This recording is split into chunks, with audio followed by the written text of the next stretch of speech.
తాకట్లో ఉన్న మీ బంగారాన్ని విడిపించి ఆ రోజు ఆన్లైన్ రేటుకి కొంటాం. Sharma gold company. జైల్లో ఉన్న పోసాని తనలో ఉన్న యాక్టర్ని బయటకు తీస్తున్నారు. సరికొత్త డ్రామాలు ఆడుతున్నారు. ఇది మేమంటున్న మాట కాదు, పోలీసులు చేస్తున్న ఆరోపణలు. అసలు పోలీసులు ఎందుకు ఈ ఆరోపణలు చేశారు? ఛాతీ నొప్పంటూ పోసాని నిజంగానే నటించారా? జైల్ టు కడప రిమ్స్ ఏం జరిగింది?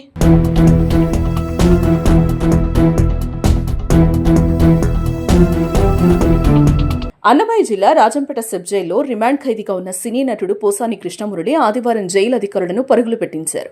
ఒక్కసారిగా ఛాతీలో నొప్పుందని పోసాని హడావుడి చేయడంతో హుటాహుటిన రాజంపేట ప్రభుత్వ ఆసుపత్రికి తరలించారు. అక్కడ వైద్య పరీక్షల అనంతరం కడప రిమ్స్ కు తరలించారు.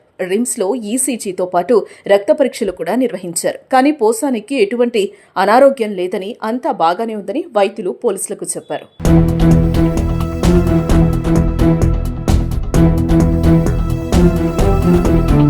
దీంతో పోసానిపై పోలీసులు సంచలన ఆరోపణలు చేశారు. పోసాని డ్రామాలు ఆడుతున్నారని తెలిపారు. ఆయనకు ఎటువంటి ఆరోగ్య సమస్యలు లేవని, కావాలని ఇలా చేస్తున్నారంటూ సిఐ తెలిపారు. వైద్య పరీక్షల అనంతరం మళ్లీ సబ్ జైలుకు తరలించారు. అన్ని వైద్య పరీక్షలు జరిగించారు. ఎటువంటి సమస్యలు లేవు. అతను ఒక నాటకం ఆడి ఈ విధంగా ఆరోగ్యం బాగలేదని చెప్పేసి చెప్పడం జరిగింది. ఏం ఆరోగ్య సమస్యలు ఏం లేవు. మళ్ళీ రాజంపేటకి వెళ్తారు. ఛాతి నొప్పి ఉందంటూ పోసాని అధికారులకు చెప్పక ముందు రాజంపేట వైసీపీ ఎమ్మెల్యే ఆకేపాటి అమర్నాథ్ రెడ్డితో ములాఖత్ అయ్యారు. పోసానిని మాజీ ఎమ్మెల్యే పరామర్శించి ధైర్యం చెప్పి వెళ్లారు.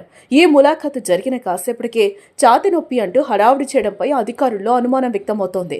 ఆకేపాటి డైరెక్షన్లో భాగంగానే పోసాని డ్రామాకు తెరలేపారా అనే అభిప్రాయం కూడా వ్యక్తమవుతోంది. కావాలనే పోసాని డ్రామాలు ఆడుతున్నారని పోలీసులు చెప్పడం ఇప్పుడు చర్చనీయాంశం అవుతోంది.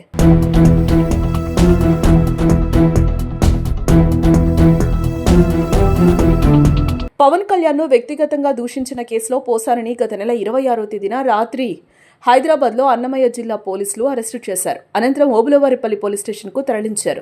అనంతరం రైల్వే కోడూరు కోర్టులో హాజరుపరచగా పోసానికి 14 రోజులు న్యాయస్థానం రిమాండ్ విధించింది. దీంతో ఆయన రాజంపేట సబ్ జైల్లో ఉన్నారు. ఆయన బెయిల్ కోసమే ఆరోగ్యం బాగలేదని, డ్రామాలు కూడా ఆడుతున్నారని చర్చ జరుగుతోంది. అయితే ఈ కేసులో పోసానికి బెయిల్ వచ్చినా మరో కేసులో అరెస్టు చేయడానికి సర్వం సిద్ధం చేస్తున్నారని సమాచారం.